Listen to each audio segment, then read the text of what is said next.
Hi friends, welcome to my channel Dhana's recipe book. இன்னைக்கு நம்ம பரோட்டாக்கு road கடைகள்லையும் ஹோட்டல்லையும் டேஸ்டியான சால்னா ஒன்று தருவாங்க இல்லையா, அந்த சால்னாவை எப்படி செய்யலாம் அப்படிங்கிறத பார்க்க போகிறோம்.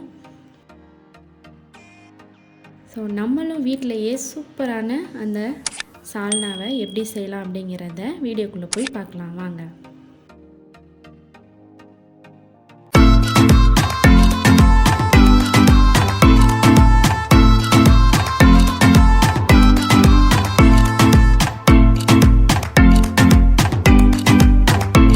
ஃபஸ்ட்டு நம்ம இதுக்கு ஒரு பேஸ்ட் அரைக்கணும். அதுக்கு ஒரு மிக்ஸி ஜாரில் சின்ன துண்டு இஞ்சி எடுத்துக்கலாம்.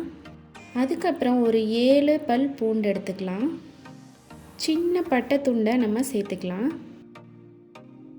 2 கிராம்பு சேர்த்துக்கலாம். 2 ஏலக்காவையும் சேர்த்துக்கலாம்.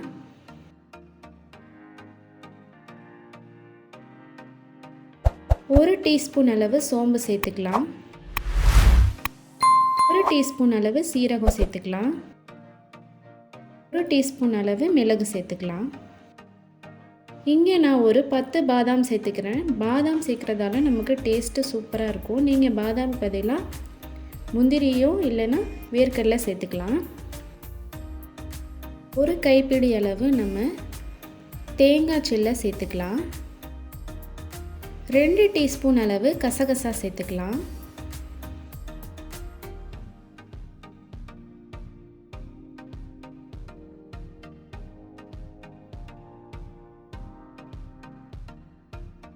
ஒரு 10 சின்ன வெங்காயத்தை சேர்த்துக்கலாம்.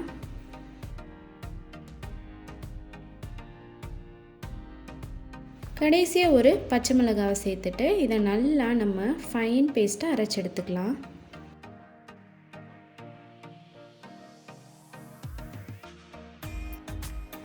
பாருங்கள், இந்த மாதிரி நம்ம ஃபைன் பேஸ்ட்டாக அரைச்சி எடுத்து வச்சுக்கலாம். இது ஒரு ஓரமாக இருக்கட்டும்.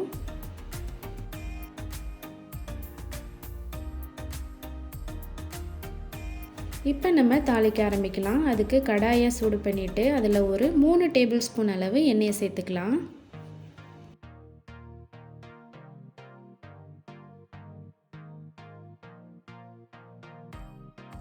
எண்ணெய் காஞ்சதும் அதில் நம்ம 2 பிரியாணி இலை, ஒரு அன்னாச்சி பூ, கொஞ்சமாக பட்டை துண்டு சேர்த்து நம்ம ஒரு அரை டீஸ்பூன் அளவு சோம்பையும் சேர்த்துட்டு நல்லா வதக்கி விடலாம்.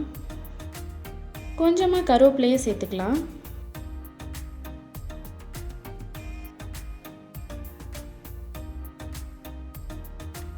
இப்போ ஒரு பெரிய வெங்காயத்தை நல்லா ஸ்லைஸ் பண்ணி வச்சுருக்கிறேன், அதை சேர்த்துக்கலாம்.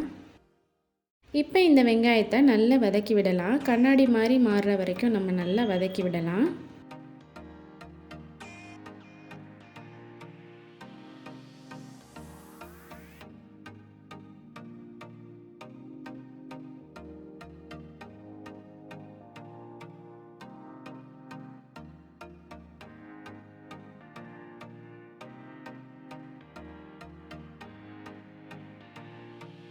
இப்போ ஒரு தக்காளியை ஸ்லைஸ் பண்ணி வச்சுருக்கிறேன், அதையும் நம்ம சேர்த்துக்கலாம். சேர்த்துட்டு நல்லா வதக்கிக்கலாம்.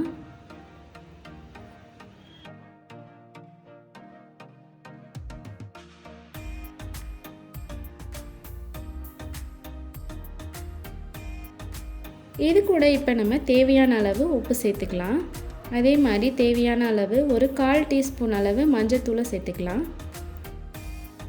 சேர்த்துட்டு நம்ம நல்லா வதக்கிக்கலாம். தக்காளி நல்லா வதங்கட்டும்.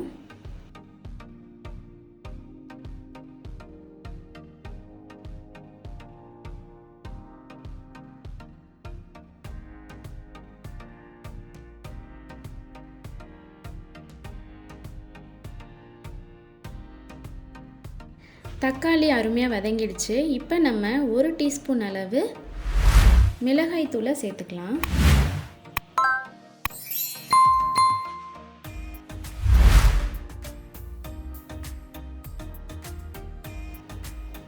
ஒரு டீஸ்பூன் அளவு மல்லித்தூளை சேர்த்துக்கலாம். சேர்த்துட்டு நல்லா வதக்கிக்கலாம். இந்த எண்ணெயிலே நம்ம நல்லா வதக்கணும். அப்போ தான் நமக்கு இந்த மிளகாய் பொடியோட பச்சை ஸ்மெல் எல்லாம் போகும்.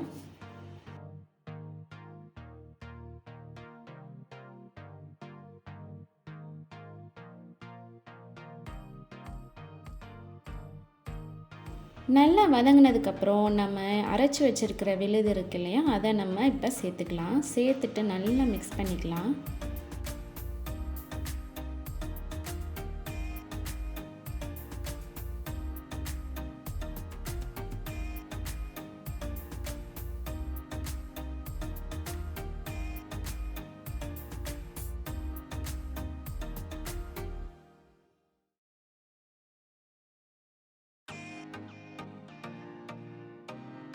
நான் மிக்ஸி ஜாரில் கொஞ்சமாக தண்ணி சேர்த்து அந்த தண்ணியையும் நான் இதில் ஆட் பண்ணிக்கிறேன்.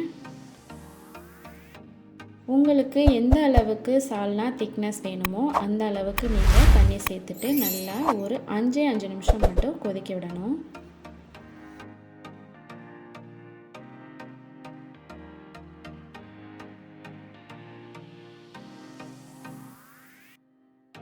பாருங்கள், சால்னா 5 நிமிஷம் நல்லா கொதிச்சிருச்சு. இப்போ நம்ம கொத்தமல்லி தழையை தூவி இறக்கிடலாம். இப்போ நம்ம வேறு ஒரு பவுலுக்கு ட்ரான்ஸ்ஃபர் பண்ணிவிட்டு நம்ம சர்வ் பண்ணிடலாம். இந்த சால்னா எல்லாத்துக்குமே பெஸ்ட்டு காம்பினேஷனுங்க. பரோட்டா, இட்லி, தோசை, சப்பாத்தி இப்படின்னு எல்லாத்துக்குமே நீங்கள் இந்த ஒரு சால்னா வச்சு சாப்பிட்டலாம். அவ்வளோ டேஸ்ட்டாக எல்லாத்துக்குமே சூட் ஆகும். நீங்களும் ட்ரை பண்ணி பாருங்கள். ட்ரை பண்ணி பார்த்துட்டு எப்படி இருந்ததுன்னு எனக்கு கமெண்ட் பாக்ஸில் சொல்லுங்கள். மீண்டும் உங்களை இன்னொரு சூப்பரான ரெசிபியோடு சந்திக்கிறேன். அது வரைக்கும் பை பாய்.